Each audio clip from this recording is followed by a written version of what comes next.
नमस्कार दोस्तों, welcome to my channel. जैसा कि आप हमारे थंबनेल से देख चुके होंगे कि आज हम लोग एनआईटी जयपुर के जो पीएचडी नोटिफिकेशन आई है उसको आज हम लोग बड़े डिटेल में देखेंगे। तो वेबसाइट पे जाने से पहले आप प्लीज हमारे चैनल को सब्सक्राइब कर दीजिए जिसका नाम है हसल विद ऋषु। एंड आप हमारे चैनल पर देखेंगे तो मैं अभी जितने इंस्टीट्यूट हैं भारत में लाइक की एनआईटीज आईआईटीज एंड उसके अलावा जो यूनिवर्सिटीज है उसके जो पीएचडी नोटिफिकेशन आ रहे हैं उस पर मैं अभी वीडियो बना रहा हूँ। अगर आप किसी और भी इंस्टीट्यूट के बारे में जानना चाहते हैं एंड अगर उसकी डेडलाइन बची है तो प्लीज़ आप हमारे वीडियो से आप विजिट कर लें एंड अगर उसका डेडलाइन बचा है तब आप वहाँ पे अप्लाई कर दें। ठीक है। एंड आप जितना जल्दी ज़्यादा सब्सक्राइब करोगे एंड उसके बाद मेरा और भी प्लान है, मैं आपके लिए और भी वैल्यू क्रिएट करूंगा इस चैनल के माध्यम से, तो प्लीज़ सब्सक्राइब कर देना। एंड अब बिना किसी देर के हम लोग सीधा इंस्टीट्यूट के वेबसाइट पे चलते हैं। तो हम लोग यहाँ पे एनआईटी जयपुर का जो वेबसाइट है, मेन वेबसाइट है, यहाँ पे पहुँच चुके हैं। एंड यहाँ पे अगर लेटेस्ट नोटिफिकेशन में देखेंगे तब यहाँ पे आपको दिख रहा होगा online application for PhD admission event semester 2025-26। ठीक है, जो कि मैंने ऑलरेडी अपने नेक्स्ट टैब में ओपन करके रखा है। तो जब उस पर क्लिक करेंगे तो ये वाला पेज आपके सामने खुल जाएगा जहाँ पे सबसे पहला है इन्फॉर्मेशन ब्राउचर, फिर है क्लिक हियर टू अप्लाई, मतलब कि अप्लाई करने के लिए है। फिर है last date of submission of online application जो कि है 25 यानी कि शाम के 5 बजे तक। ठीक है, तो आपको इससे पहले पहले आपको, अगर आप एनआईटी जयपुर में सब फॉर्म सबमिट करना चाहते हैं तो इससे पहले तक आप सबमिट कर देना।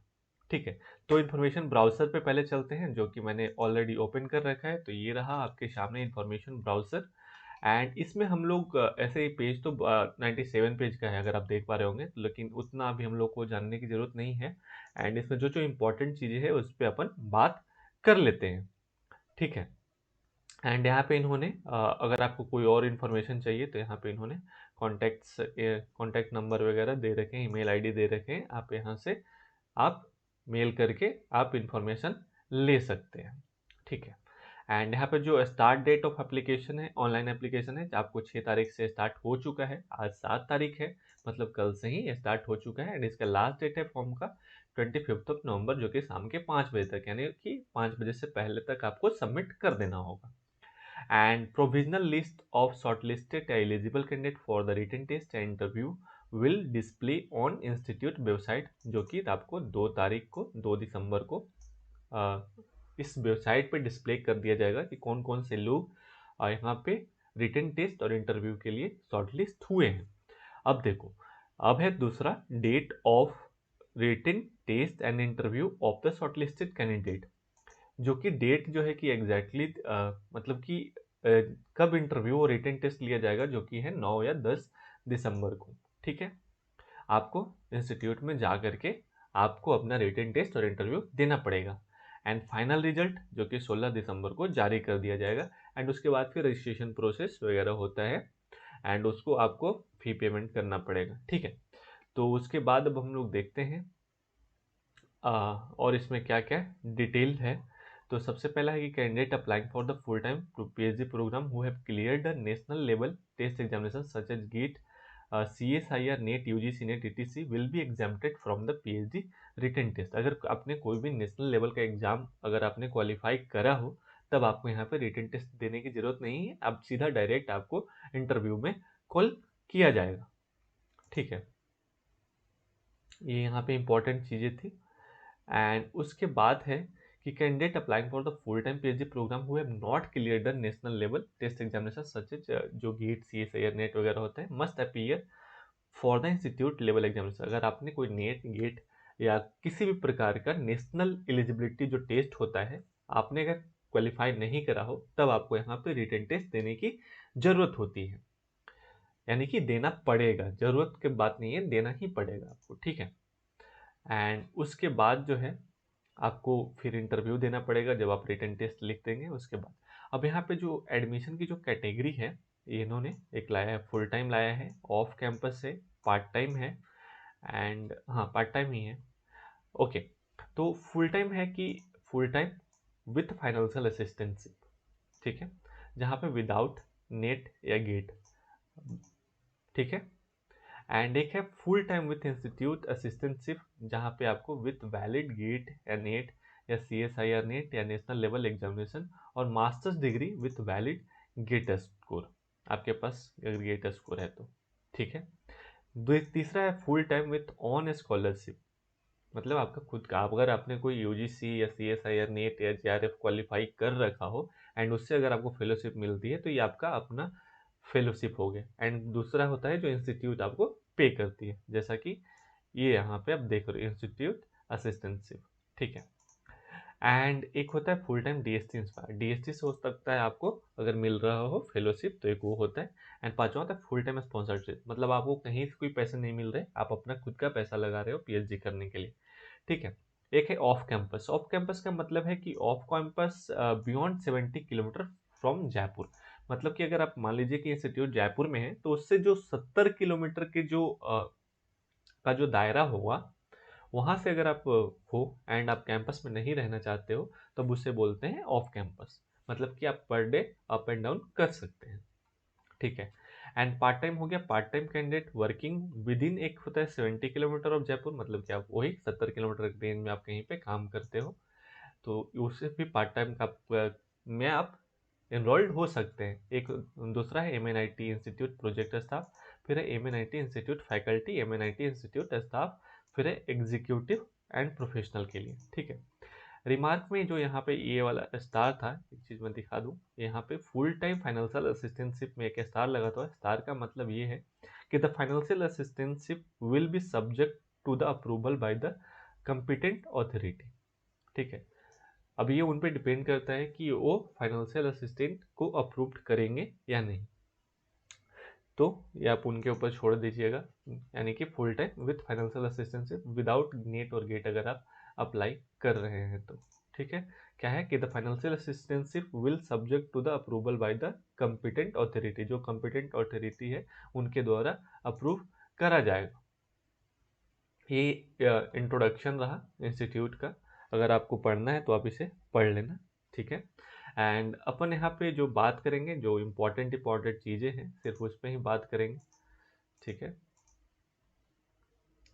लाइक कि एडमिशन सेक्शन आ गया यहाँ पे, फिर आ गया हमारा eligibility. The eligible candidate give below are the absolute minimum and department center में prescribed any requirement over and above for short listing all eligibility requirement must be met by the date as prescribed, ठीक है। मतलब आपको सारे जितने भी उनका demand होता है डिपार्टमेंट का, वो सारा आपको फुलफिल करना पड़ेगा जो डेट उन्होंने मेंशन करा है, ठीक है, तब तक।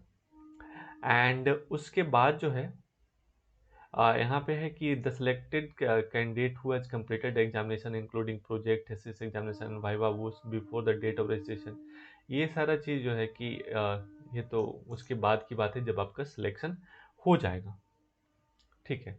एंड यहाँ पे एक और जो मिनिमम CGPA जो है 6.5 होना चाहिए, यानी 60% मार्क्स होना चाहिए। एंड यहीं पे SC ST एंड PWD के लिए 6.0, एंड अगर परसेंटेज की बात करें तो 55% होना चाहिए। एंड यहाँ पे अगर विश्वेश्वरैया PhD स्कीम में अगर आपको मिल जाता है तब यहाँ पे आपकी फेलोशिप जो है थोड़ी बढ़ जाती है as compare to institute fellowship जो मिलता है 37,000, ठीक है। इसमें कहता है कि GATE score will be mandatory for admission to PhD under Visvesvaraya, अगर विश्वेश्वरैया में जाना है तब आपके पास गेट होना चाहिए। The GATE score should be acquire either within past 3 years or the candidate should have complete respective master's degree with a valid GATE score। आप GATE score के थ्रू आइदर मास्टर्स आपने करा हो, नहीं तो फिर मिनिमम जो है कि 3 साल से पुराना नहीं होना चाहिए आपका GATE स्कोर, ठीक है। एंड सिलेक्शन का जो प्रोसीजर है, पहला है रिटन टेस्ट, फिर है इंटरव्यू ऑफ शॉर्टलिस्टेड कैंडिडेट। जैसा कि मैंने बताया रिटन टेस्ट सभी को देने की जरूरत नहीं है, सिर्फ उन्हें देने की जरूरत है जिन्होंने नेट या गेट या कोई भी नेशनल लेवल का एग्जाम क्वालिफाई नहीं करा हो, ठीक है। एंड यहाँ पे अगर पार्ट ए की बात की जाए, लाइक कि ये section A will test the research aptitude of the candidate.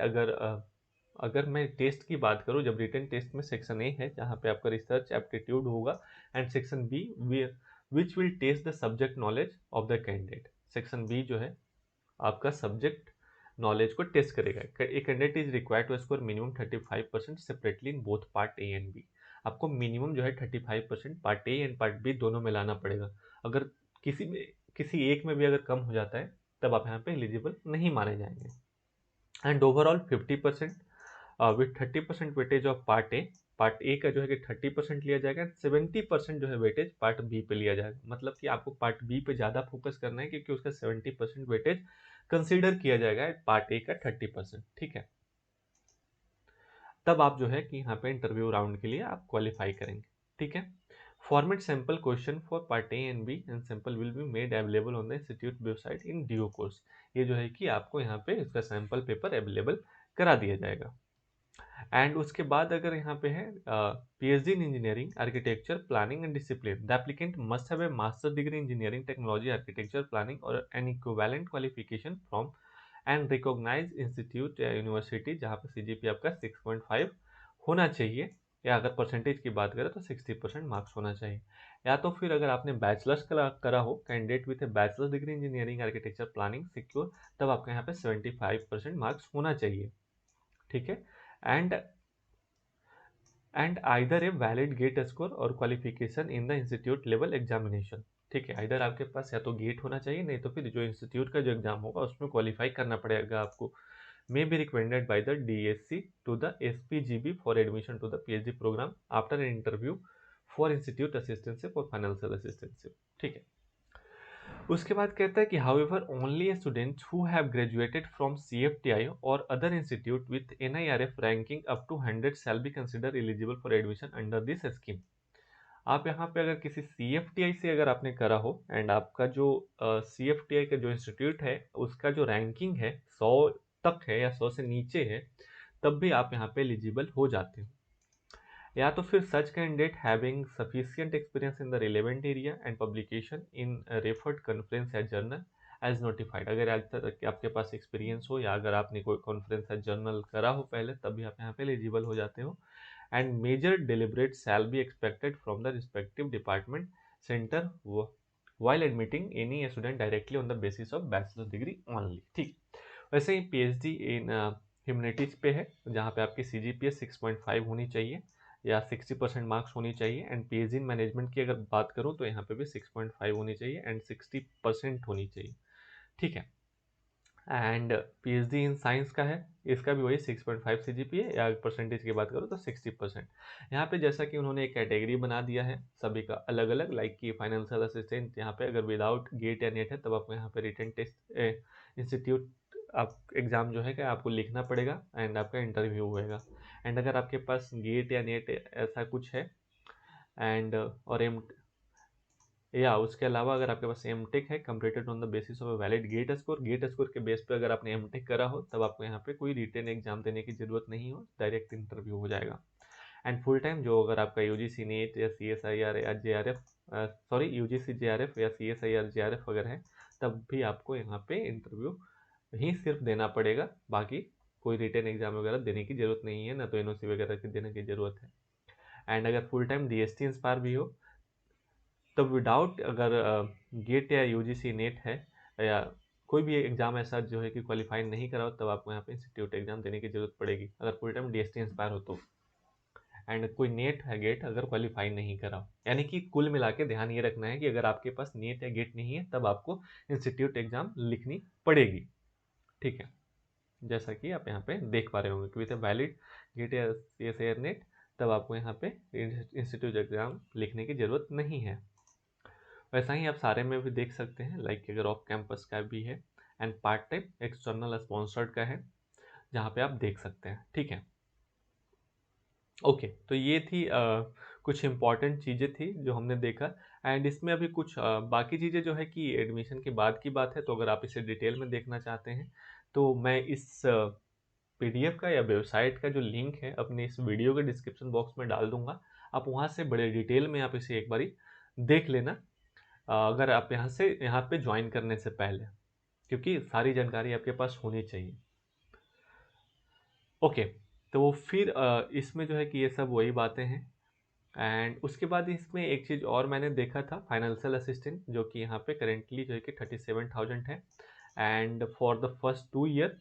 And उसके बाद जो है कि थर्ड ईयर से आपको 42,000 पर ईयर आपको मिलेगा। एंड यहाँ पे the current rate of HRA भी अगर मिलेगा, अगर हॉस्टल में अगर आप नहीं रहते हैं तो 16% का यहाँ पे HRA दिया जाएगा।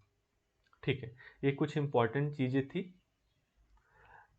जो कि हमने आपको यहाँ पे बता दिया। और ये कुछ इंपॉर्टेंट है जो कि आप इसे या तो वीडियो को पॉज करके देख लेना, नहीं तो PDF को डाउनलोड करके आप देख लेना। ठीक है, एंड वहीं पे अगर विश्वेश्वरैया फेलोशिप की बात करें तो यहाँ पे 38,750 पर मंथ मिलता है for the first and second year, and third fourth and fifth year में मिलता है आपको 43,750। एंड यहाँ पे जो है कि रिम्बर्समेंट जो है कि रेंट का जो है कि 16% मिलता है अगर आप यहाँ पे लाइक कि हॉस्टल वगैरह में नहीं रहते हो तो। एंड यहाँ पे कंटीजेंसी का जो अमाउंट है वो होता है 1,20,000 रुपये। एंड यहाँ पे अगर कहीं पे अगर कोई इंटरनेशनल कॉन्फ्रेंस में जाते हो तो यहाँ पे 1.5 लाख तक का सपोर्ट भी मिलता है माइटी की तरफ से। ठीक है, एंड यहाँ पे जो है कि डिपार्टमेंट वाइज कुछ मिनिमम क्वालिफिकेशन है वो यहाँ पे इन्होंने मेंशन कर रखा है। अगर आप इसे देखना चाहते हैं तो आप इसे बड़े डिटेल में देख सकते हैं इस PDF को डाउनलोड करके या वीडियो को पॉज करके। ठीक है, एंड यहाँ पे कुछ है लाइक कि full time with institute assistantship, यहाँ पे प्रोफेसर्स के नाम है, फैकल्टी नेम है डिपार्टमेंट वाइज, एंड उनका क्या क्या रिसर्च एरिया है वहाँ पे मेंशन करा गया। तो अगर आप जिस भी डिपार्टमेंट से बिलोंग करते हो एंड किसी प्रोफेसर को देखना चाहते हो कि कौन सा प्रोफेसर किस एरिया में काम कर रहा है, तब यहाँ पे आप बड़े डिटेल में देख सकते हो। लाइक कि केमिकल इंजीनियरिंग का आ गया यहाँ पे, एंड इसके बाद जो है और भी डिपार्टमेंट का आएगा लाइक कि सिविल इंजीनियरिंग का भी आप देख पा रहे होंगे। एंड उसके बाद फिर कंप्यूटर साइंस एंड इंजीनियरिंग का आ गया, जहाँ पे देख पा रहे हो कि ML and application in health care, कुछ एग्रीकल्चर में काम कर रहे हैं, या फिर deep learning and pattern recognition वगैरह में काम कर रहे हैं। इसी प्रकार से अगर आपको देखना है तो आप इसमें आके देख सकते हैं। एंड कुछ और बातें हैं जो नीचे में हैं, इंपॉर्टेंट चीज़ें हैं, उस भी अपन डिस्कस कर लेते हैं थोड़ा सा। ठीक है, तो इसके बाद इंपॉर्टेंट इंस्ट्रक्शंस हैं लाइक कि सबसे पहला है कि एप्लीकेशन फ़ी है जो कि 1,000 रुपीज़ है for the general OBC and EWS category के लिए, एंड 500 है SC ST कैटेगरी के लिए। ठीक है, तो ये कुछ इंपॉर्टेंट चीज़ें थी जो हम लोगों ने यहाँ पे देख ली। एंड अगर आपको कोई फॉर्म वगैरह फिल करने की ज़रूरत पड़ रही हो लाइक कि सर्टिफिकेट फ्रॉम इंस्टीट्यूट या यूनिवर्सिटी, तब यहाँ पे फॉर्म भी यहाँ पे अटैच है। तो ये फॉर्म अगर आपको लगा लाइक कि यूनिवर्सिटी वगैरह की ज़रूरत है तो उसका फॉर्मेट यहाँ पे है, आप इसी पे इसको प्रिंट करके आप साइन करा करके आप सबमिट कर सकते हैं। ठीक है, तो आज हम लोगों ने NIT जयपुर के जो PhD नोटिफिकेशन आई है उसको हम लोगों ने बड़े डिटेल में देखने का काम किया है। तो आज का वीडियो हम लोग यहीं तक रखते हैं। एंड एक चीज़ और जाने से पहले एक चीज़ और बताता हूँ कि लाइक कि अगर अप्लाई करना है तो यहाँ पे click here to online apply पे अगर आप क्लिक करके यहाँ से आप नेक्स्ट करके प्रोसीड कर लेंगे। एंड सबसे पहले आपको यहाँ पे नया रजिस्ट्रेशन कर देना होगा जो न्यू रजिस्ट्रेशन लिख रखा है, एंड उसके बाद फिर यहाँ से रजिस्टर्ड यूजर लॉगिन करके आप फॉर्म को फिल कर देना। ठीक है, तो इस वीडियो में हमें यहीं तक बताना था, एंड आज का वीडियो अपन यहीं तक रखते हैं। एंड आगे आने वाला नोटिफिकेशन हमारे इस चैनल पे ही आएगा जिसका नाम है हसल विद ऋषु। तो आप हमारे चैनल को सब्सक्राइब कर दीजिए एंड बेल आइकन को प्रेस कर दीजिए ताकि आगे आने वाला इन्फॉर्मेशन आप तक जल्द से जल्द पहुंच जाए। तो आप हमसे जुड़े रहिए and prepare well, hustle hard, achieve more. Thank you so much.